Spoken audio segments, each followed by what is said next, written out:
नमस्कार साथियों, सीबीबीकल आईटीआई गुरु में आप सभी का स्वागत है। दिल्ली आईटीआई की फर्स्ट काउंसलिंग कल से शुरू होने वाली है। तैयार हो जाइए सभी लोग, डॉक्यूमेंट वगैरह तैयार कर लीजिए, जो फीस है उसको इकट्ठा कर लीजिए, क्योंकि अब जो है आपकी एडमिशन प्रक्रिया स्टार्ट होने वाली है। ऑफिशियल वेबसाइट पे दोस्तों यहाँ पे प्रथम काउंसलिंग के लिए निर्देश भी जारी कर दिया गया है। आप यहाँ पे देख सकते हैं अभ्यर्थी के लिए प्रथम काउंसलिंग के निर्देश जारी कर दिया गया है। तो कैसी होने वाली है आपकी फर्स्ट काउंसलिंग, आइए पूरा डिटेल में आपको बताते हैं और फिर आगे आपको क्या करना है ये यहाँ पे समझने की कोशिश करते हैं। यहाँ पे आप इसे डाउनलोड कर सकते हैं। डाउनलोड करने के बाद यहाँ पे सब कुछ जो है लिखा हुआ है स्पष्ट रूप में। सबसे पहले आप यहाँ पे देख सकते हैं, यहाँ पे लिखा हुआ है जो प्रथम काउंसलिंग परिणाम है ये 15 जुलाई को यानी कल जो है जारी कर दिया जाएगा।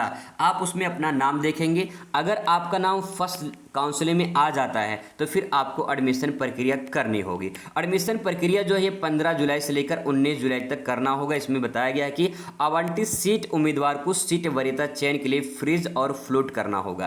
क्या है इसका मतलब, अभी सब कुछ आगे आपको बताने वाले हैं। उससे पहले जो है आपको कॉलेज में जाकर रिपोर्ट करना होगा, यानी कॉलेज में जाकर अपनी प्रथम काउंसलिंग प्रक्रिया पूरी करनी होगी। 16 जुलाई से लेकर 19 जुलाई तक जो है आप अपना ये प्रक्रिया पूरी कर सकते हैं। अगर मान लेते हैं कि आपका फर्स्ट लिस्ट में नाम नहीं आता है तो आपको घबराना नहीं है, आपको सेकेंड राउंड में जो है मौका मिलेगा। अगर सेकेंड राउंड में भी नहीं आता है तो आपको थर्ड राउंड में भी जो मौका मिलेगा। इस प्रकार से जो है मेरिट लिस्ट आपकी जारी होती है। तो अगर जिनका फर्स्ट लिस्ट में नाम आ जाता है उनको एडमिशन प्रक्रिया पूरी करनी होगी। अब कैसे क्या करना होगा आइए उनके बारे में समझते हैं। सबसे पहले 16 जुलाई से लेकर 19 जुलाई तक जो है आपको कॉलेज में जाना होगा और अपना एडमिशन कराना होगा। इसके बाद दोस्तों यहाँ पे प्रथम काउंसलिंग के फीस जो है, एडमिशन जो फीस है ये आपको भुगतान करना होगा। भुगतान की जो तारीख है वो 16 से लेकर जो है 21 जुलाई तक जो है आप अपना फीस पेमेंट कर सकते हैं। ये फीस जो है आपको ऑनलाइन पेमेंट करना होगा। पहले आप कॉलेज में जाएंगे, वहाँ पे संपर्क करेंगे, अपना एडमिशन प्रक्रिया पूरी करेंगे, फिर इसके बाद जो है अपना जो है आप फीस पेमेंट कर देंगे। वैसे फीस पेमेंट पहले भी आप कर सकते हैं, कोई दिक्कत नहीं है। आगे दोस्तों बताया गया है यहाँ पे कि प्रथम राउंड में अभ्यर्थी को सीट आवंटित ना होने पर, अगर आपका फर्स्ट लिस्ट में नाम नहीं आता है तो ही यहाँ पे बताया गया है, जो मैंने आपको पहले ही बता दिया। इसमें कहा गया है यदि उम्मीदवार को कोई सीट आवंटित नहीं की जाती है तो वह स्वचालित रूप से अगली काउंसलिंग में भाग लेगा। यानी फर्स्ट लिस्ट में नाम नहीं आया है, कोई बात नहीं, घबराना नहीं है। सेकेंड राउंड में आपका नाम आएगा, वहाँ पे आपको वेट करना होगा।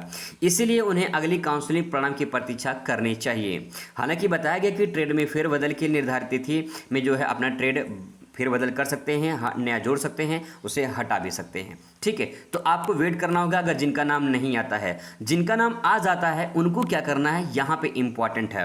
जिन अभ्यर्थियों को काउंसलिंग में सीट आवंटित की जाती है उन्हें अनिवार्य रूप से अपनी प्राथमिकता यानी अपग्रेड और फ्लोट फ्रीजी का चयन करना होगा। इसका मतलब क्या होता है आइए समझते हैं। फ्रीजी का मतलब क्या होता है, यहाँ पे दोस्तों सबसे सिंपल भाषा में आपको बता दें, जो भी आपको ट्रेड मिला हुआ है, ठीक है, जो भी आपको कॉलेज मिला हुआ है, आप इसमें कोई बदलाव नहीं करना चाहते हैं, यही ट्रेड यही कॉलेज लेना चाहते हैं, तो आप जो है फ्रीज वाला ऑप्शन चयन कर सकते हैं, आप उसमें लॉक कर सकते हैं, क्योंकि आपको मनपसंद ट्रेड और कॉलेज मिल गया है। इन केस अगर मान लीजिए मनपसंद ट्रेड कॉलेज नहीं मिलता है या फिर आपको जो है कॉलेज मिल जाता है, ट्रेड अच्छा नहीं मिलता है, तो आप ट्रेड भी बदल सकते हैं। अगर ट्रेड अच्छा मिल गया, कॉलेज अच्छा नहीं मिला, तो आप जो है कॉलेज भी बदल सकते हैं। यानी कहने का मतलब ये है कि अगर आप चाहें तो दोनों बदल सकते हैं, अगर आप चाहें तो दोनों में से कोई एक बदल सकते हैं जो आपको मनपसंद नहीं मिला है। ठीक है, अब देखिए अपग्रेड में मतलब क्या बताया गया है यहाँ पे। अपग्रेड का मतलब ये होता है कि उम्मीदवार को उच्च विकल्प वाली सीट के आवंटन के लिए अगली काउंसलिंग में भाग लेना चाहता है।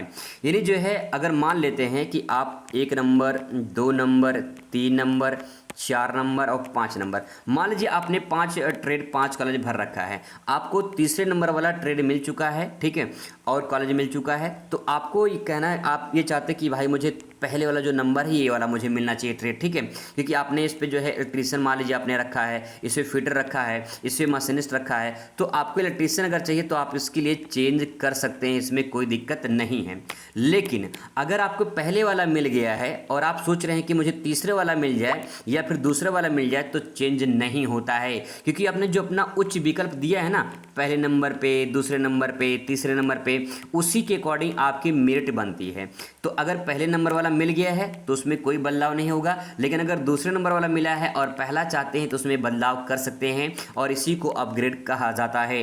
हाँ, ध्यान रखेंगे एक बात और यहाँ पे, अगर आपको जो है जैसे तीसरे में नाम आया है, आप चाहते हैं पहला वाला मिल जाए तो आपको पहले एडमिशन करा लेनी है, ठीक है। अगर आपको जो है अपग्रेड करते हैं तो अगर आपका नाम सेकंड लिस्ट में आएगा, ठीक है, अगर आपका नाम सेकंड लिस्ट में आ जाता है तो आपको ट्रेड चेंज हुआ मिल जाएगा। अगर चेंज नहीं होता है तो पहले वाला ही आपका वही रहेगा, उसमें कोई बदलाव नहीं होगा। लेकिन अगर आप पहले वाले में एडमिशन नहीं लेते हैं जिसमें आपका नाम आया है और बिना एडमिशन लिए आप चेंज कर देते हैं और इन केस में अगर उसमें नाम नहीं आया दूसरे लिस्ट में तो फिर आपका पहले वाला भी खो देंगे और जो ये नाम नहीं आएगा इस भी खो देंगे, फिर अगली लिस्ट में आपका नाम नहीं आएगा। यही दोस्तों इसमें बताया गया है। आई होप आपको अच्छे से समझ आ गया होगा। इसके बाद दोस्तों आपको बताया गया कि फिजिकल रिपोर्ट करना है, यानी आपको डॉक्यूमेंट वगैरह लेकर जाने हैं। सुबह 9:30 बजे से लेकर शाम 4:30 बजे तक जो है अपने कॉलेज में जाकर, जिस कॉलेज में आपका नाम आएगा वहाँ पे आप जाएंगे। जब आपकी काउंसलिंग लिस्ट आप डाउनलोड करेंगे उसमें कॉलेज का नाम, ट्रेड का नाम, सब कुछ लिखा रहेगा, डेट लिखा रहेगा, सब कुछ वहाँ पर लिखा रहेगा। तो आप उसे डाउनलोड करके वहाँ पर जाएंगे जहाँ पर जो है आपका नाम आया है। आप खुद जाएंगे, किसी को भेजेंगे नहीं तो आपका जो है कैंसिल हो जाएगा। देखिए यहाँ बताया गया कि ऑनलाइन शुल्क जमा करना, सफल भौतिक रिपोर्टिंग के बाद उम्मीदवार को निर्धारित तिथि के ऑनलाइन प्रवेश शुल्क भुगतान करना होगा। यानी पहले आप कॉलेज में जाएंगे, वहां पर अपना डॉक्यूमेंट वेरिफिकेशन करवाएंगे, इसके बाद जो है घर पे आएंगे और फिर शुल्क भुगतान कर देंगे। ये पूरी प्रक्रिया है। यानी पहला ऑप्शन ये है, पहला पॉइंट कि आप कॉलेज में जाएंगे और अपना डॉक्यूमेंट वेरिफिकेशन करवा के जो है एडमिशन करा लेंगे, फिर इसके बाद जो है आप अपना घर पे आके ऑनलाइन शुल्क जमा कर देंगे, आपकी एडमिशन प्रक्रिया कंप्लीट हो जाएगी। ऑनलाइन भुगतान करना है इसलिए यहाँ बताया गया कि ऑनलाइन आपको पेमेंट करना होगा। कितना पेमेंट करना है सब कुछ भी आपको बताने वाले हैं। यहाँ पे डॉक्यूमेंट का लिस्ट दिया गया है, कौन कौन से डॉक्यूमेंट लगने वाले हैं। इस डॉक्यूमेंट का पूरी लिस्ट मैं आपको दिखा दे रहा हूँ।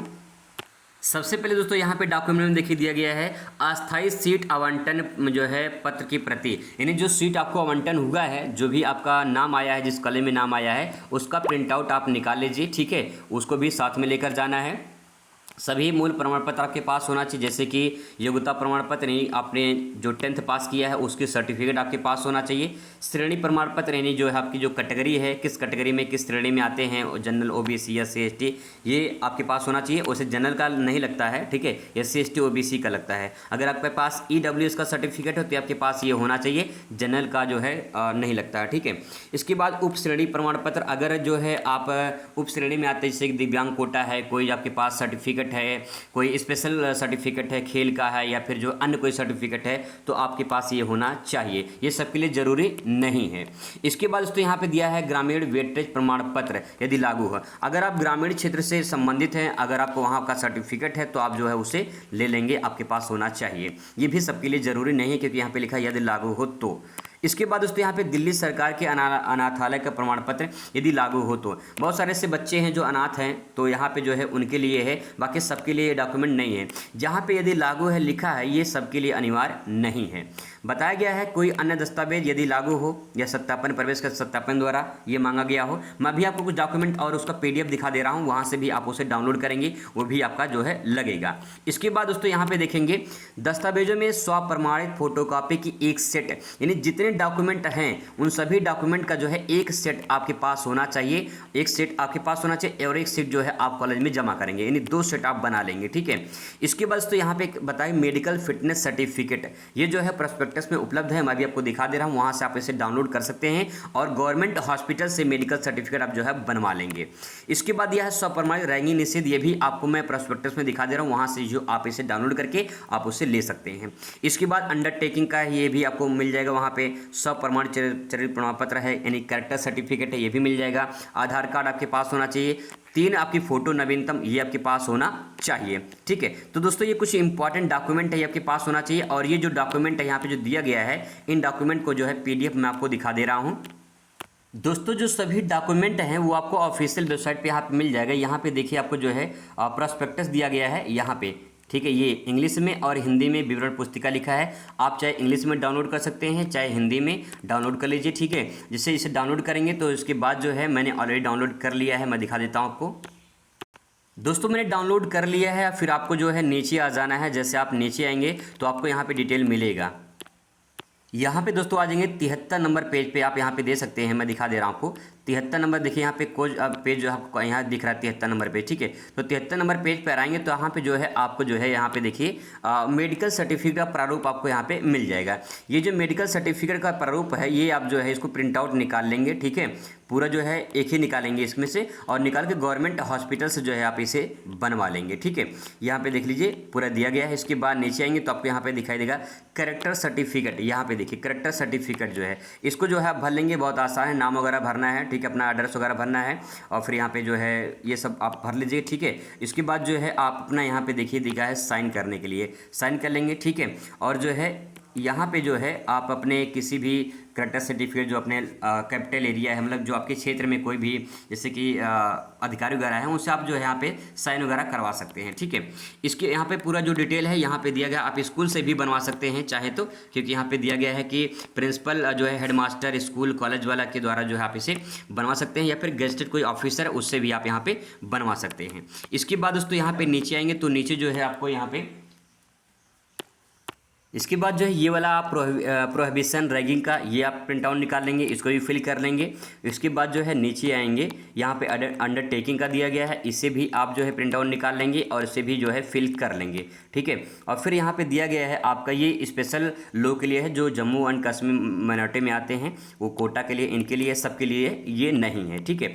नीचे आएंगे तो जो है यहाँ भी ये दिव्यांग के लिए, ये भी सबके लिए नहीं है, ठीक है। जो भी आपके लिए इंपॉर्टेंट है आप यहाँ पे देख के जो है आप इसे भर सकते हैं, ठीक है। ये भी जो है सबके लिए सर्टिफिकेट नहीं है, स्पेशल कोटा मैनेजमेंट के लिए जो है यहाँ पे दिया गया है। बाकी नीचे आएंगे तो यहाँ पे देखिए जैसे कि अगर कोई 8वीं पास किया है तो 8वीं की जो सर्टिफिकेट है इस प्रकार से जो है आप इसे भी अपना प्रिंट आउट निकाल के इसे भी आप फिल कर सकते हैं। और फिर यहाँ पे सर्टिफिकेट जो है ये जो है वीडियो के द्वारा दिया गया है, तो आप इसे भी जो है सबके लिए ये भी नहीं है। जो भी सर्टिफिकेट है मैंने आपको बता दिया, जो मेन इंपॉर्टेंट है आप उसे डाउनलोड कर सकते हैं, ठीक है। और उसे प्रिंट आउट निकाल के जो है आप उसे अपना बनवा लीजिए। तो ये सारे डॉक्यूमेंट है, आप इसे यहाँ पे निकाल सकते हैं। इसके बाद दोस्तों फीस कितनी लगने वाली है, फीस आपको यहाँ पे ऑफिशियल वेबसाइट पे मिल जाएगा। यहाँ पे देख लीजिए कितनी फीस लगने वाली है, मैं इसके बारे में कई बार बता चुका हूँ कितना फीस लगेगा। तो ये फीस आप चेक कर लीजिए, देख लीजिए। यही फीस जो है आपको ऑनलाइन पेमेंट करना होगा। ध्यान रखेंगे पहले आप जाके कॉलेज में एडमिशन करा लेंगे, फिर आके अपना पेमेंट करेंगे वहाँ पे कन्फर्म होने के बाद। मिलते हैं नेक्स्ट वीडियो में। Thanks for watching.